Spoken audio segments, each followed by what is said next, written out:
You wake, not because you want to, because the scraping sound outside the cave means death is deciding whether you're worth the effort. Your eyes adjust to pre-dawn darkness. Around you, 12 other hobbits, none taller than a modern 5-year-old, lie frozen, listening. That rhythmic scrape, scrape, scrape isn't random. It's claws on limestone, dragon claws, and from the weight of that sound, it's a big one. The Komodo dragon doesn't know you're awake. Good. Movement triggers their predator instinct, and at 3 feet 6, you're perfectly bite-sized. Your grandmother survived 60 years by learning one rule. When dragons scout at dawn, you become stone, but your infant starts to fuss. Your hand finds her mouth before the sound fully forms, a skill every hobbit parent masters or loses their bloodline. She struggles, confused, but your grip is gentle iron. The dragon's breathing changes. It heard something. Those prehistoric monitors have better hearing than any reptile has a right to. Outside, the scraping stops. This is the worst part. Silence means it's thinking, calculating. Is entering a dark cave worth the possibility of prey? You're betting your child's life that the answer is no. Betting that a creature which survived since the dinosaurs makes smart choices. Betting that 13 hobbits together smell like too much trouble for one dragon, even one pushing 10 feet and 300 pounds. Your free hand finds the sharpened stick beside your sleeping area. Not a spear. You haven't learned to haft points yet. Just a piece of hardwood, tip charred in old lightning strike fires, sharp enough to maybe convince a dragon its breakfast should be easier. The dragon's head appears in the cave mouth, silhouetted against graying sky. That tongue flicks out, tasting air, reading the chemical story of how many of you there are, how young, how terrified. You wonder if fear has a flavor. If it does, the cave reeks of it. Your infant squirms harder. Your grip tightens. Too tight? She could suffocate. Too loose? She could cry. Either way could mean death. Just different kinds. The dragon takes one step into the cave, then stops. From deeper in the darkness comes a sound. Your band's elder, clicking his tongue in a pattern dragon's associate with group defense. It's not language. It's simpler. It's the sound that means we're awake, we're ready, we're together. 10 seconds pass. 20. The dragon's head withdraws. The scraping resumes, but moving away. Today, you're not worth it. Today, you won. Your infant gasps as you release her mouth, gulping air with tiny lungs. Around you, 12 hobbits start breathing again. Another morning survived in a world where you're everybody's perfect portion size. The sun rises over Flores, and you have maybe 6 hours before the dragons get hungry again. You smell it before you see it. Musky, thick, the scent of something that weighs 40 pounds and doesn't fear much. The giant rat, Papagomes armandville to scientists who won't exist for 50,000 years, is in the undergrowth ahead. Your stomach clenches with hunger. This could feed your family for 3 days, if you can kill it.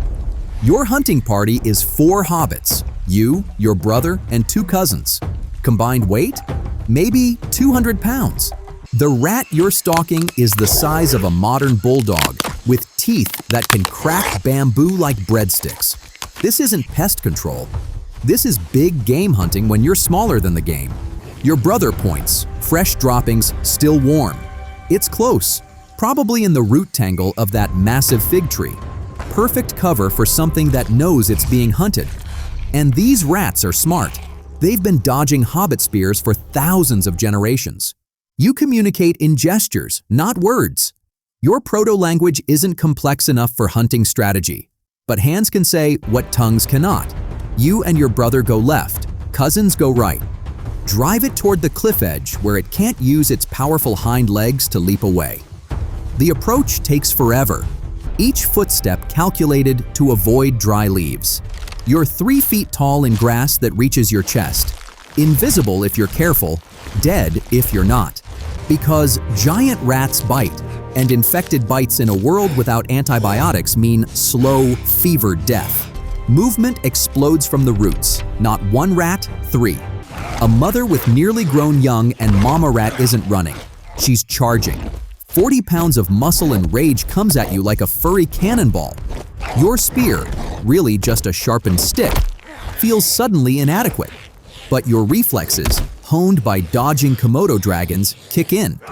You sidestep, thrust, feel the point skate off thick fur, and hide. Your brother isn't so lucky.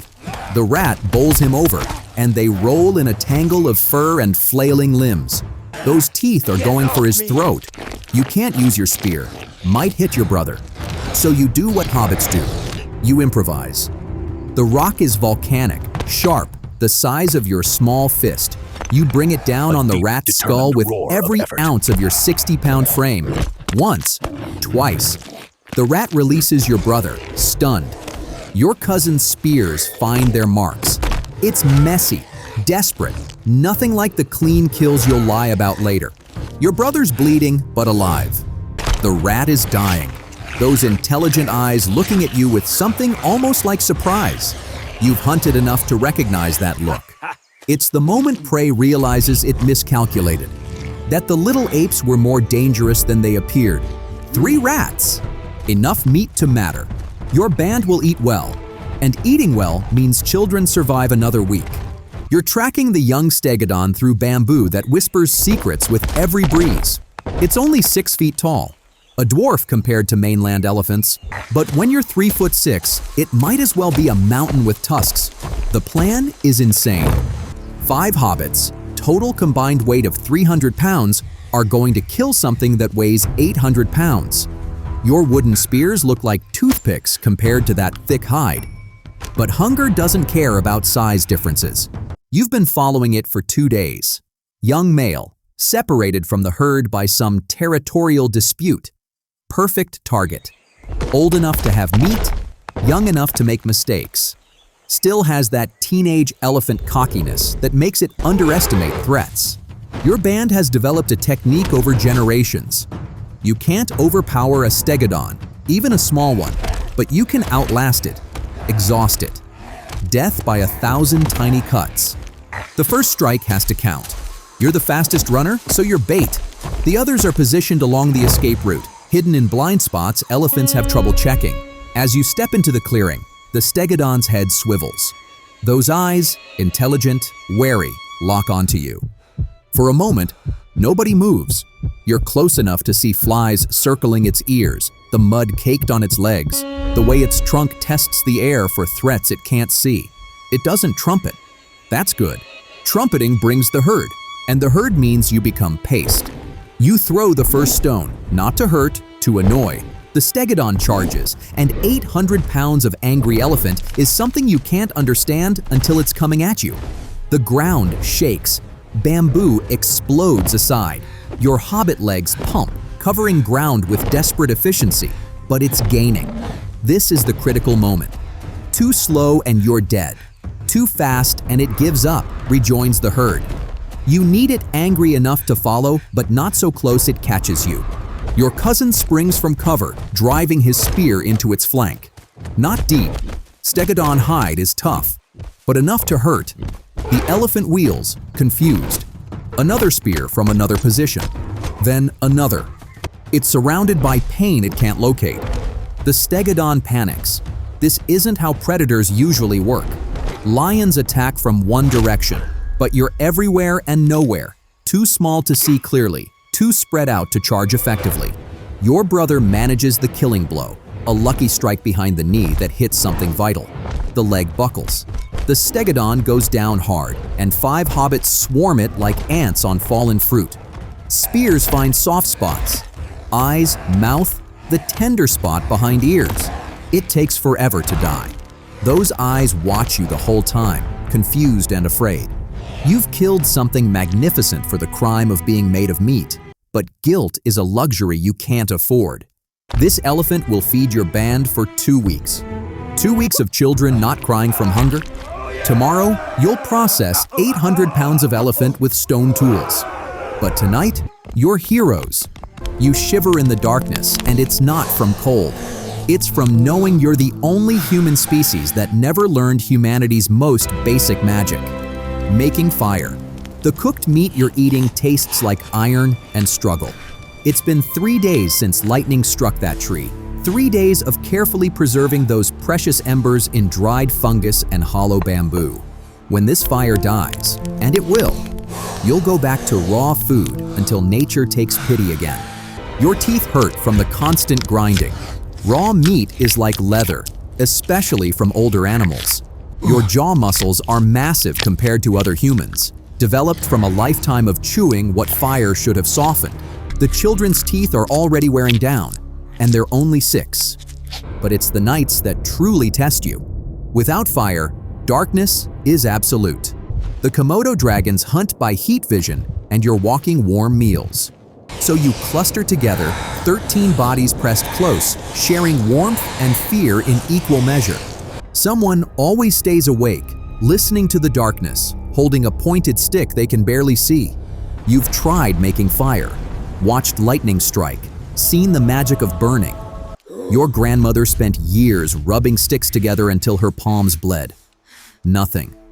Your brains, sophisticated enough to make tools, to hunt elephants, to survive 700,000 years, can't crack this puzzle that other humans solved eons ago.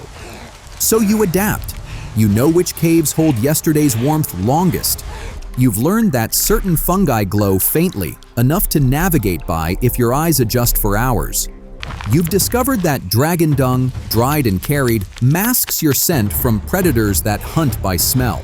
Without fire to extend the day, you live by nature's clock.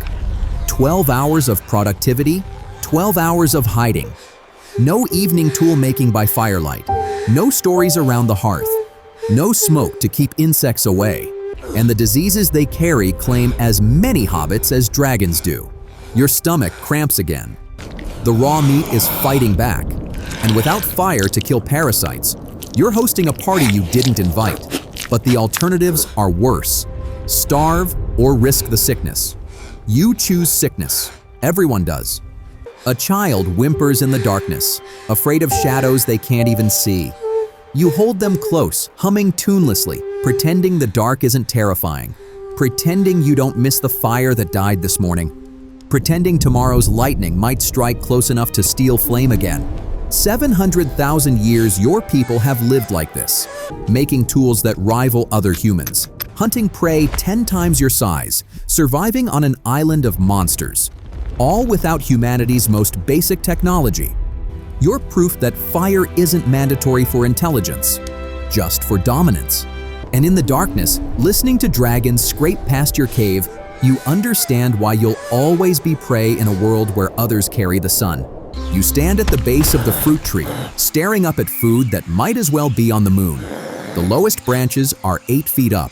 You're 3.5 feet tall. The math is cruel and simple. This is the hobbit paradox. Living in a world built for giants when you're perpetually child-sized. The bamboo grove is worse. What mainland humans walk through, you have to navigate like a vertical maze. Every step calculated to avoid bamboo that could impale eyes positioned at exactly the wrong height. You've learned to read the forest at shin level because that's your eye line. And missing details means missing teeth in things that bite. But size has advantages. You can hide where others can't fit.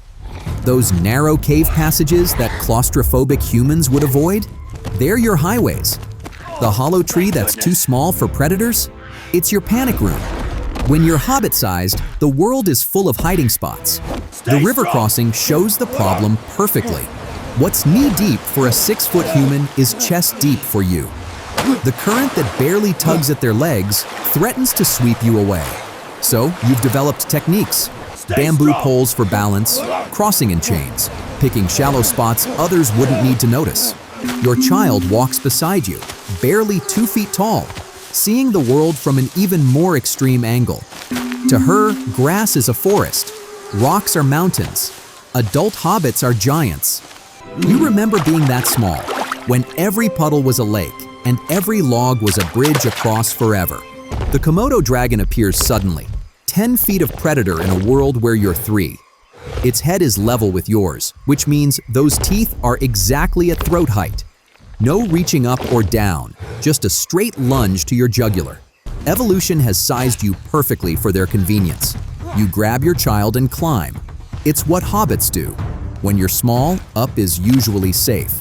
Your proportionally long arms make you natural climbers. The dragon tries to follow, but its weight works against it. Branches that hold 60 pounds snap under 300. From your perch, you see the world as birds do. The dragon circling below looks manageable from up here. The forest spreads out, showing paths invisible from ground level. For a moment, height gives you power, but you can't live in trees. Eventually, you have to come down. Back to the world where everything is twice your size and designed to kill you. Back to being perpetually disadvantaged in a game where size usually wins. Yet you've survived 700,000 years. Proof that small can be mighty if it's also smart. The rain starts like it always does, gentle, almost apologetic.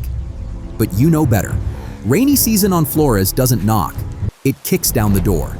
Within hours, water streams through Liangbua Cave like the earth is bleeding. The floor you slept on last night is now a river. The tools you spent weeks crafting are floating away. And the water is still rising. Your band scrambles for higher ground within the cave. But higher is relative when the cave system fills like a bathtub. Children are lifted first, placed on ledges that might stay dry. Might the elderly are next, those whose bones can't handle another swim in cold water. You're waist deep now, and for someone 3.5 feet tall, that's serious. Your child clings to your back, her tiny arms around your neck, trusting you to know what to do. You don't. Nobody does. The cave floods differently each year, and this year feels hungry. The water brings visitors, not dragons. Even they avoid floods. But snakes, rats, and things with too many legs, all seeking the same dry spots you need. A monitor lizard swims past, close enough to touch. You're sharing space with everything that doesn't want to drown. Your grandmother pointed out the high water marks from previous floods. Scratches on the wall showing where survivors marked their trauma. The highest mark is 2 feet above your head. If the water reaches that, being short isn't your biggest problem. The band works together, forming chains to pass tools and food to higher ground. But some things can't be saved. The ember pot, your only source of fire, floods despite desperate attempts to protect it. Months until the next lightning strike, months of raw meat and dark nights. A child slips, goes under. The current is stronger than it looks, trying to flush everything out of the cave like a toilet. You dive, your hand finding small fingers in the murky water. You pull her up, both of you gasping. She's alive, but hypothermic. Without fire to warm her, you press her between adult bodies, hoping shared heat is enough. The water peaks just below the ledge where you've clustered. 13 hobbits pressed into a space meant for 5. Listening to the water gurgle like the planet is digesting. Some of the best tools are gone. Washed into underground rivers you'll never see. Weeks of work, erased in hours. But you're alive. All of you. That's what matters when nature reminds you that this cave is borrowed, not owned. The water takes 2 days to recede, leaving mud and misery. Everything stinks of minerals and decay, but also of survival, of another flood weathered by people too stubborn to wash away. Tomorrow you'll start replacing tools, restocking supplies, pretending the next flood is years away instead of months. You watch your daughter practice with the stone, her 4-year-old hands trying to copy your lifetime of muscle memory. She strikes wrong, and the rock shatters into useless fragments. She looks up, eyes filling with tears she won't let fall. Hobbits learn early that crying doesn't fix broken stones. Teaching survival when you're extinct in 50,000 years has special urgency. You just don't know it yet. Your son, 6 and proud of it, is learning to read dragon tracks. The difference between fresh and old, between hunting pattern and casual passage. He points at scratches on the tree bark, too high for hobbits, too deliberate for weather. Dragon, he whispers, proud of reading the world correctly. You nod, but then show him the detail he missed. These marks are days old, edges already softening. Fresh marks have sharp edges, like danger just signed its name. The skill transfer is physical, not verbal. Your proto-language can't explain complex concepts. So hands guide hands. You wrap your fingers around your daughter's, showing the exact angle for striking stone. She feels the vibration of a good strike versus bad. Her body learns what her brain can't grasp yet. Your brother teaches the older children about giant rats, where they nest, how they fight, why you never corner a mother with young. He has scars from learning these lessons wrong. The children trace his scars like reading a textbook written in flesh. Each mark is a mistake they hopefully won't repeat. But something is happening to the youngest children that worries you. They're growing up in a world where lightning has brought fire more frequently. They've tasted cooked meat more than you did at their age. They don't have the same terror of darkness because last month's fire lasted 6 whole days before dying.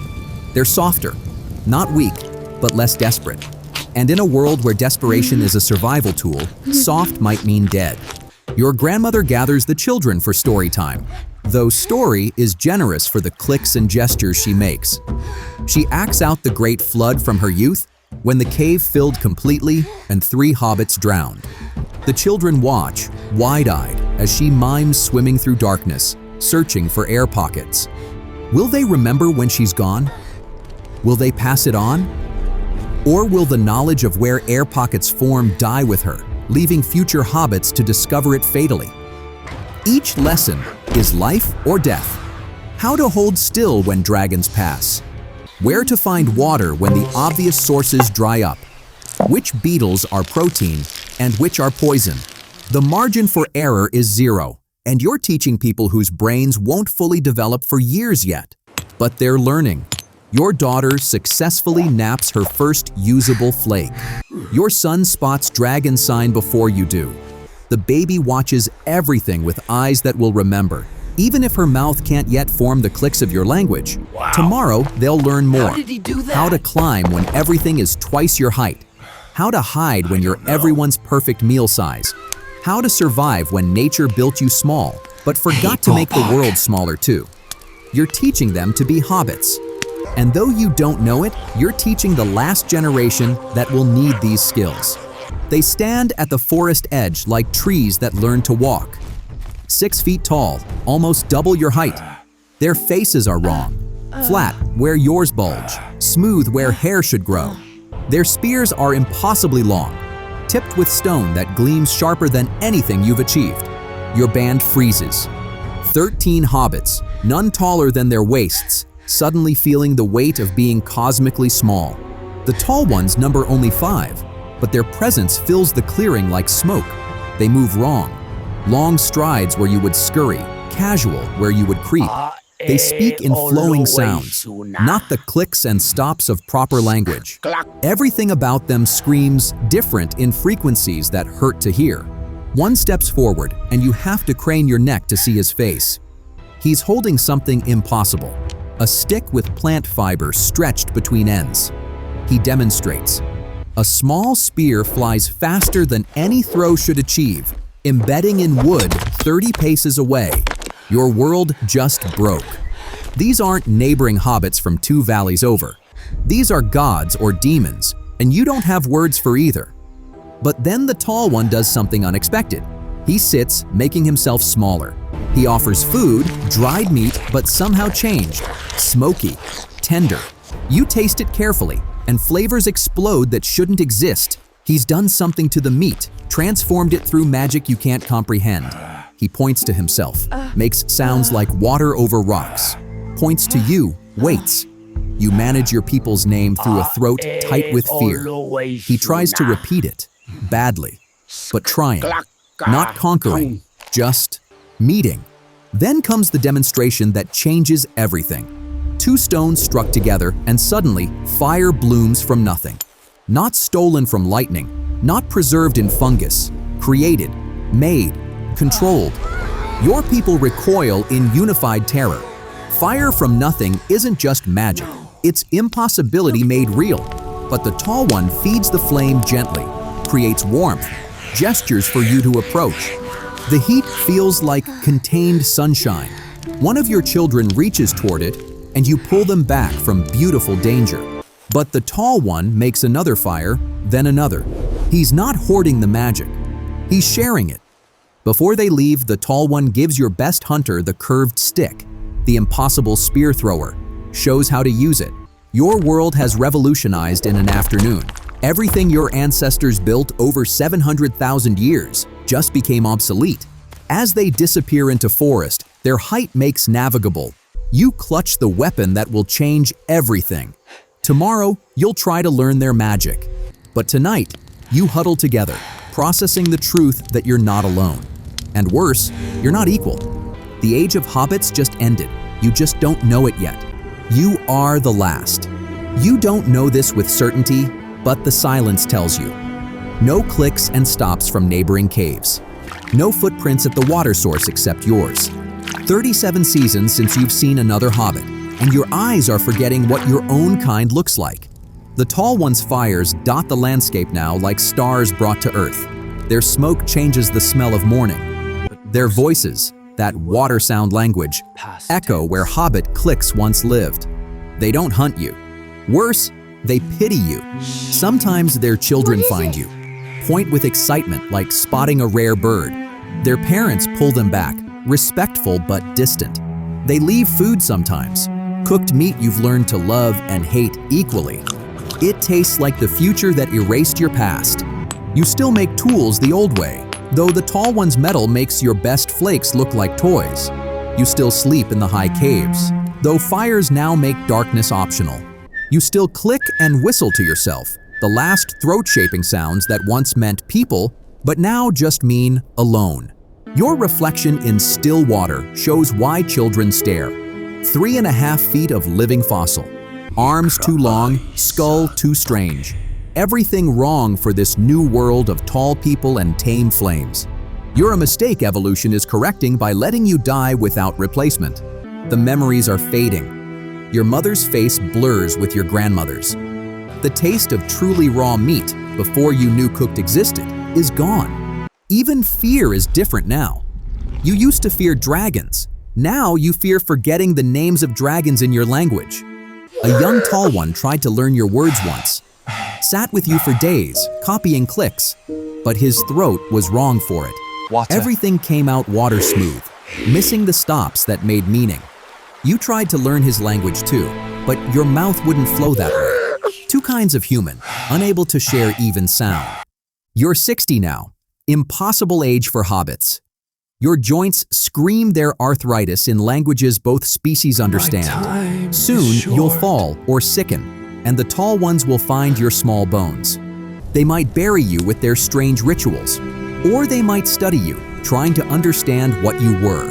You were the people who survived 700,000 years without fire, who hunted elephants at 3 feet tall, who raised children in caves where dragons hunted, who proved that human could mean something different, something smaller, but not lesser. But mostly, you were.